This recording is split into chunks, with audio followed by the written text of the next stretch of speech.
welcome back to the final session here on the main stage. A personal highlight of mine and one I'm really excited to help co-present.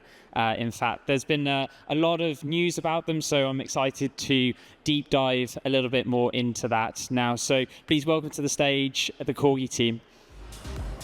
Gentlemen, welcome. For those that perhaps don't know who you are, perhaps we will do some short introductions. So over to you.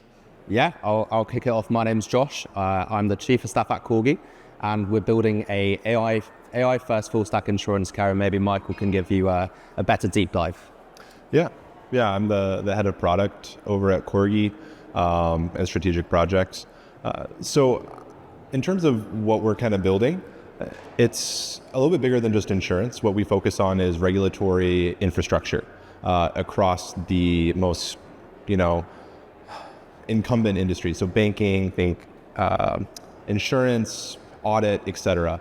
Right? And so in the insurance space, what we've gone into in terms of the infrastructure that we've built, it's kind of an agentic infrastructure that streamlines everything from the policy admin to the risk mitigation to the claims admin to the investment, right? And so that's kind of our specialty.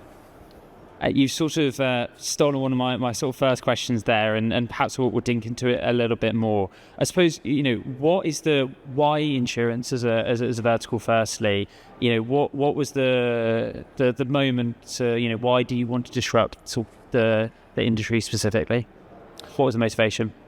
Yeah, I think that really the inspiration was just that we saw, a huge moat in terms of the regulatory advantage if we could overcome it, right?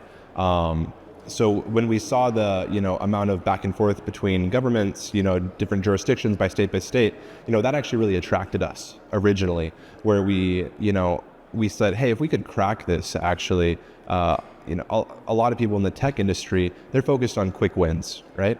And so we spent a significant portion of time, probably about a year, before even getting regulatory approval as a risk-bearing entity, just going through and really learning how to streamline these regulatory processes in a way that it won't bite us in the butt down the line.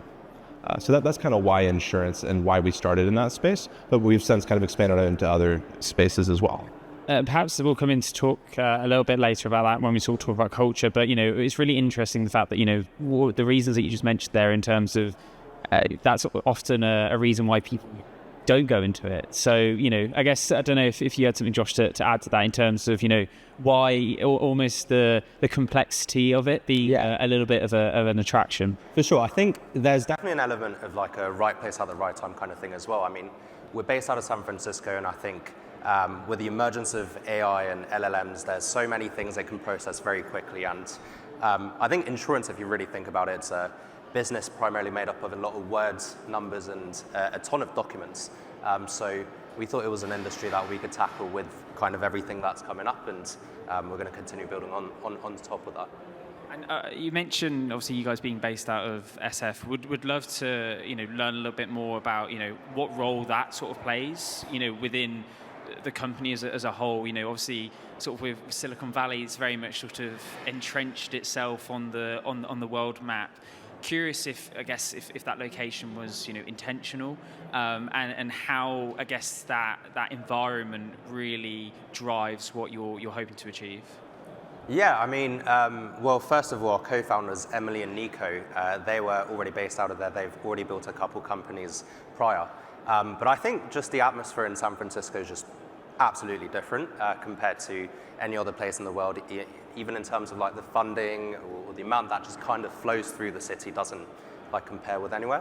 I moved to San Francisco actually from New York maybe about 2 years ago, and just seeing all the Waymos or seeing all these startups just kind of congregate and everything, it's a completely different energy out there, and I feel like we're in the right place. Yeah, I mean, just to like piggyback off of that even. So we're a YC-backed company, so Uber, DoorDash, all those tech companies, right? And so we were coming from a space in San Francisco where everything is about quick revenue, quick wins, right? And so our whole approach of building out the infrastructure first, understand the regulatory moat, was kind of unheard of. Our investors hated us. They didn't really understand what we were building until we'd already built it, and we're looking back. And so that was actually, really interesting being in that space where, everything's so tech forward, so AI. I mean, like AI. It's just insane. And so we said, okay, we're going to start with humans, understand the moat that they have, and then build agentic frameworks on top of that to be able to supercharge them to actually let them interact with humans more. That's the way we were thinking about the problem. That's really interesting, because I think that obviously when sort of people sort of see the website, perhaps they see the news, that they might think the opposite. They might think, it's tech first and then humans. So it's really interesting to know that you actually, despite your guys' mission statement, you actually sort of saw it the other way around. Awesome. We've also spoke about, I guess the importance of SF and the community. You mentioned Waymo, Uber, et cetera. Insurtech is full of companies that have raised big and moved quickly. And I guess follow-up question is, what do you think, or how is Corgi different, perhaps? And, what do you think, within those early days, very, very sort of bootstrap, very early days, do you think sort of set you guys apart for the success that you've now had? Because often, it's blueprints are sort of in the future, and it takes, a long time for, this, and recent announcements don't just come out of the woodwork, right? It's years and years in the planning. So would love to get you guys' thoughts on that. Yeah, a love for the slow. A love for attention to detail, I think, is what kind of set us apart. In the Insurtech industry, I think a lot of everything is kind of product focused, right? And we, instead of looked at an insurance product as the end all be all product, we looked at the regulatory moat as the infrastructure actually as the product itself, right? And so I think that's really what immediately allowed us to kind of set ourselves apart by looking at long-term, hey, how are these pieces going to stack on top of each other in a way that allows us to run agents and free people up, right? That's usually what will happen is, you'll get, revenue in the door, and then before you know it, a claim comes in, or, maybe let's say you get a session statement that creeps up on you and you don't know what's going on, or let's see, you don't understand the investment guidelines for New Jersey, for a captive, I don't know. And so by kind of foreseeing all those problems and understanding state by state differences and compounding on a context window, right, and spending time on that, we were able to supercharge what we were doing, a year and a half down the line. Yeah, I think when it comes to differentiation, we're probably not building a clever new feature or a crazy growth hack or anything like that. We're looking kind of at the regulators and the operations as the product, not kind of tax that you need to pay to ship a different product. So I think that's kind of where the differentiation comes from, and it's fairly hard to replicate when you go into the infrastructure level of things. And how important, from a, potentially Josh, you're probably the best person to answer this, but from a strategy point of view, in terms of when it's saying about almost having that sort of mission statement first, right, and then sort of that's what we want to achieve, and it's sort of working back from there. How important, with you as chief of staff, to start with the why almost, and then work back from there. And I feel like quite a lot of organizations sort of do say that, but I'd be curious, from your guys' seats, how do you think you guys have been able to be different in terms of making sure that the mission statement is always the driver? Yeah, depends on how you see the mission statement of the company. I think just knowing Nico and Emily, they're probably one of the most aggressive people. I think they've been in a fair amount of media fairly recently, and you'll be able to kind of see the culture of the company and whatnot. But I think we're just really aggressive in terms of what we want to fix. It's a massive industry, and there's a lot of work to be done. And there's a lot that we can't reveal at the moment, but soon to be announced. So more to come in a little bit. very exciting. I want to sort of, I hinted at it at the start of this conversation, and there's been a lot of news about, the amount of money that you guys have raised, and obviously the valuation, and which is sort of the form of the title of this conversation. Spoken from, obviously, being on stage, there's been a lot of incumbents. A lot of their competitive advantage is trust. Insurance is a industry of trust, and often those incumbents have the brand, the established distribution, the balance sheets behind them. Potentially to ask a little bit of a cheeky question then, like how do you earn the right to compete when? Yeah, how do you earn the right to compete with those, the big dogs out there?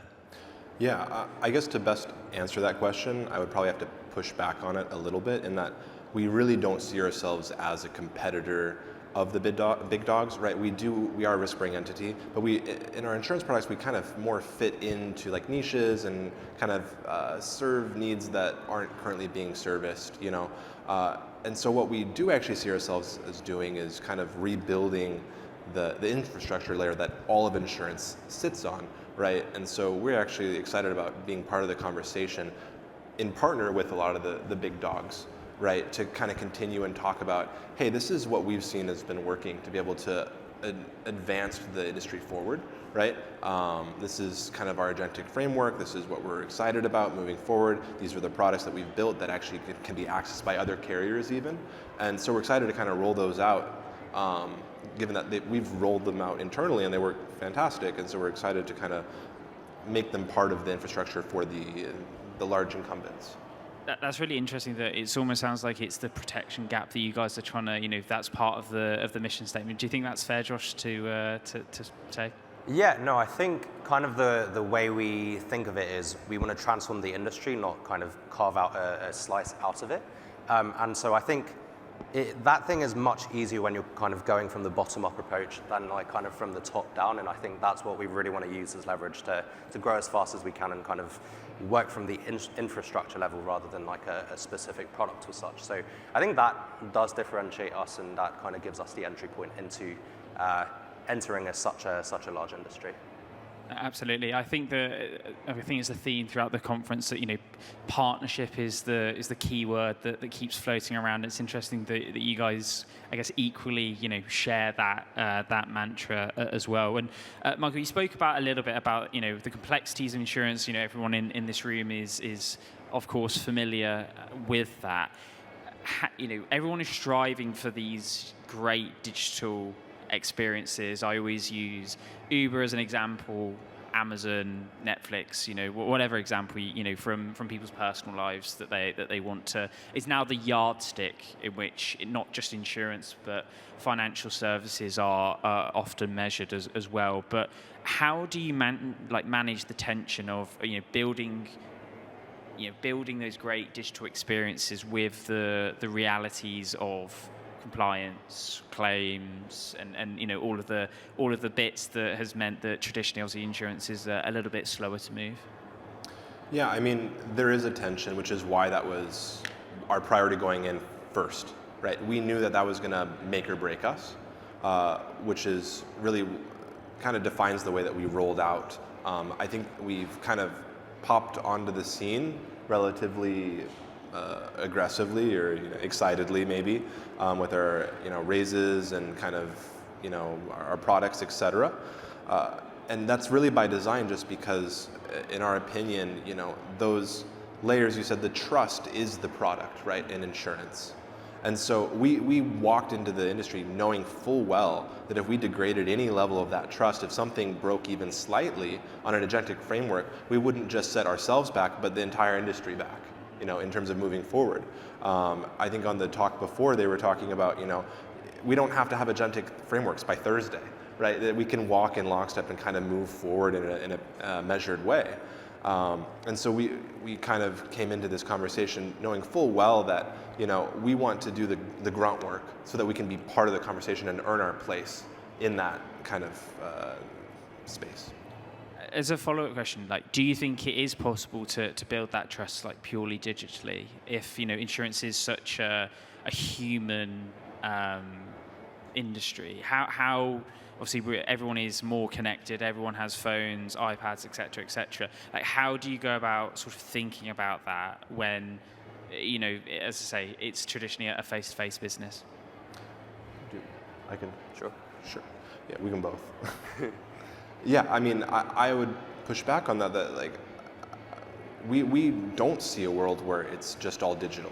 The whole point of AI infrastructure is to run quietly in the background on a trusted layer so that people can interact more with more humans, right? Like take, for example, on the claims level, right? No one wants to call up a phone and have it be an AI agent, right? And they're like arguing, against it for half an hour trying to explain their claim, right? People want to interact with humans. And so the whole point of what we do is we unlock people's time by allowing them to, or thus allowing them to interact with more people.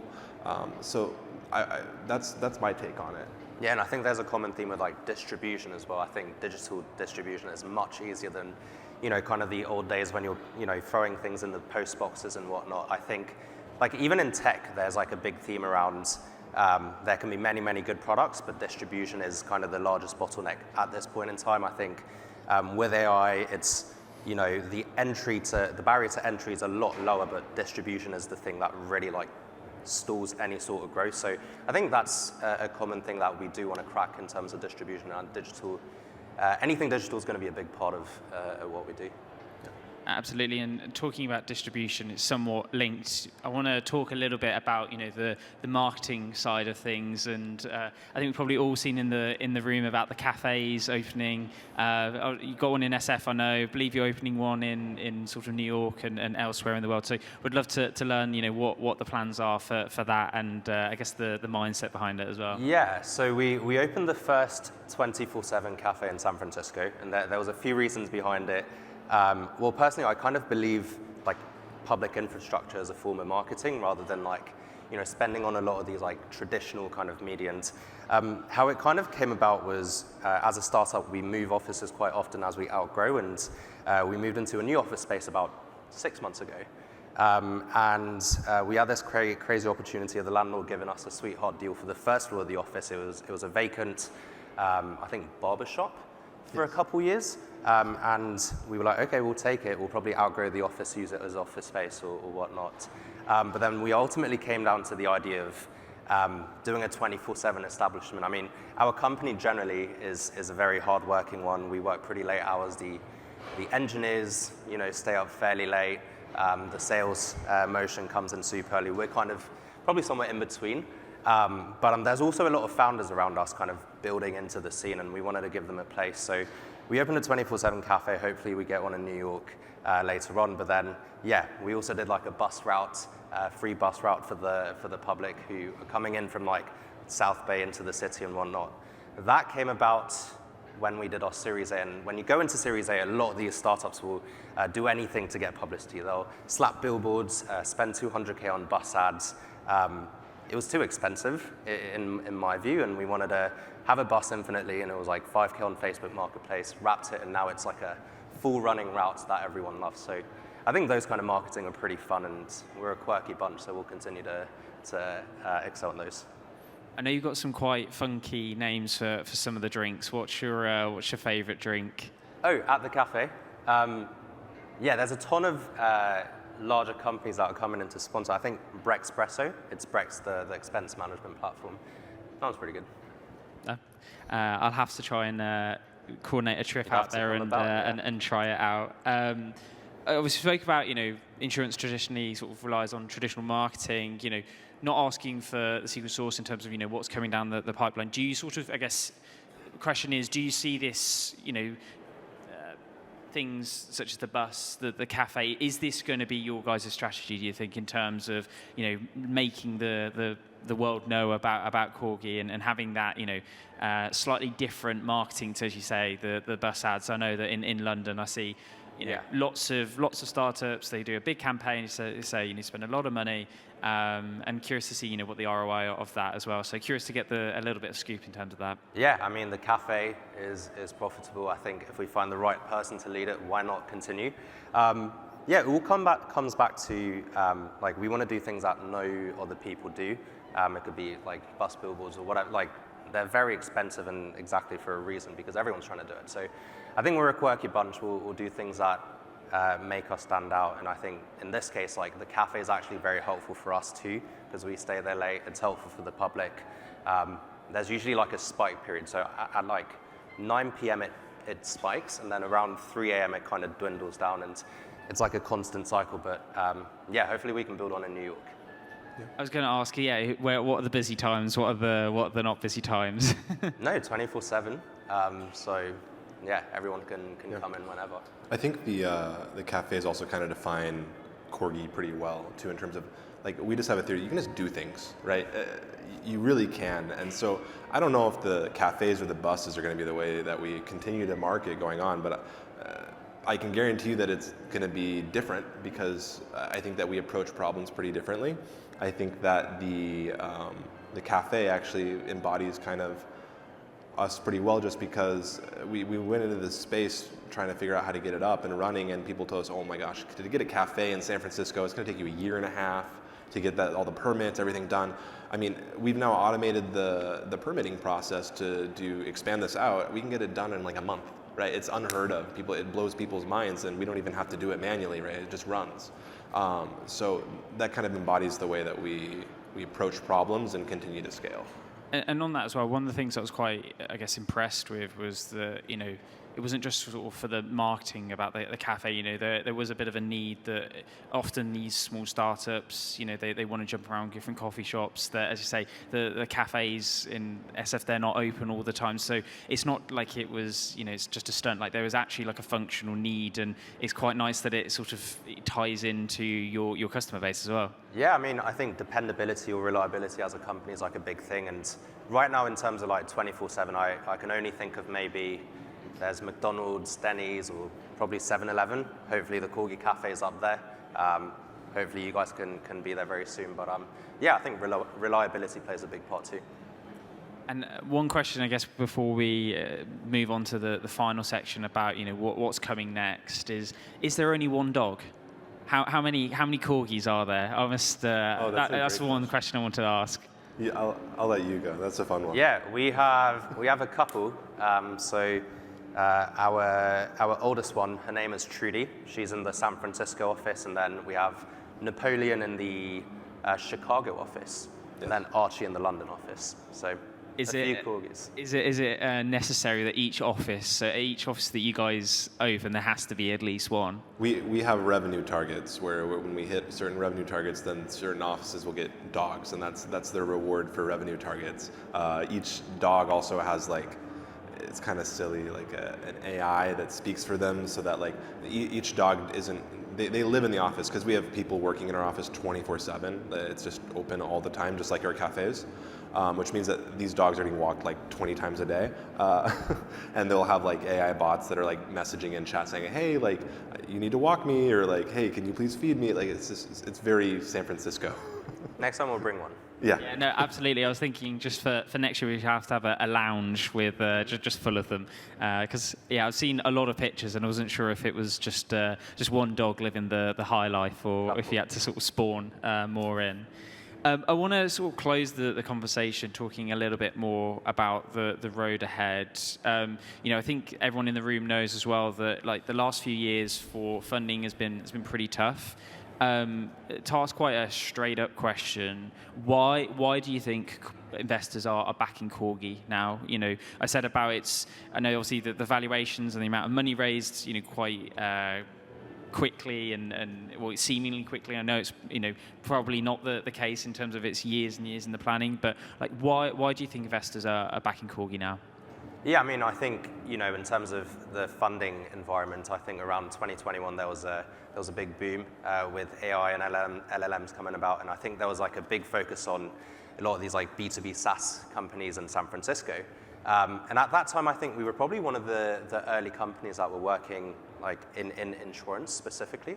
And again, I think it's like kind of a right place at the right time kind of thing where, you know, insurance is a business made up of a lot of words and numbers and documents that we can process almost instantly. So I think there's an element of that. And I mean, even now, I think we see a lot of, there's quite a few in San Francisco that are working in like the Insurtech space, and it might not be at the infrastructure level, but there's quite a few popping up. So I think overall, the product experience for insurance, I imagine, will go up. So you mentioned timing there. What also sort of part of the thesis do you think that the investors are buying into? Yeah, I think when you buy Corgi, you're buying into the thesis that, you know, the years that we put into providing context, spending time with people, you know, with 20, 30, 40 years experience, right, and turning that into agentic workflows is going to compound down the line, right? We're reaching a point, you know, where, you know, Anthropic, OpenAI, they're IPOing, they're, you know, kind of saying, hey, like the bottleneck here really is like the models are there. It's just a matter of getting the context into those models, right? And so then building them in a way, or these contexts in a way that allows these agents to run is, you know, what we've done for the last bit, and that'll just continue to compound and compound and compound. Awesome. And final couple of minutes, and I think this is my favorite question for you. And obviously our audience is a mixture of both, you know, incumbents that we've spoken about, but also, you know, people who potentially want to be their own founders, they're, you know, the leaders of the future, you know, the innovators of the future. If there's someone in the room right now that, you know, wants to be the next Corgi in 5-10 years time, you know, what's that one piece of advice that you could give them? Yeah, I mean, mine would just be, you know, patience. You know, it's you're going to face a lot of pressure to grow very quickly, and just know that it's much better to get things right than, you know, better safe than sorry. And so I'd really recommend investing, kind of front loading your work, just because it's never going to slow down. It only gets faster and faster and faster, and you're never going to get less pressure to make more revenue. They're going to say, that's great, can you double that again? And so it matters to be able to kind of, while you have the space, take that and invest it, because it will pay dividends down the line. Do you wish that someone told you that before sort of jumping into this, in terms of at the start of this? You know, do you feel like, I guess personally, that you were that you wanted to, you know, obviously be nimble, move fast? You know, is that sort of a bit of hindsight, would you say, or were you sort of quite intentional going in with that mindset? No, exactly the opposite. I'd say that like we went into it with that exact mindset, and I think that's actually why we were so successful. So I just kind of pass along the advice there. What about yourself, Josh? Does it differ, or is it sort of a similar story from your side? Yeah, similar story. Hopefully there's not another Corgi in 5 to 10 years. Hopefully we're the only Corgi out there. Yeah, I think we like to accelerate timelines, and that's something that like we kind of knew going into it. It's a very slow-paced industry, and I think once you start kind of making works from the infrastructure level, things will slowly start to change. Awesome. Well, I wanted to thank Josh and Michael for their time. It's great to have Corgi on the agenda, and I'm sure we'll hear more in the news very, very shortly. But everyone, give them a massive round of applause for closing out today's main stage. Thank you.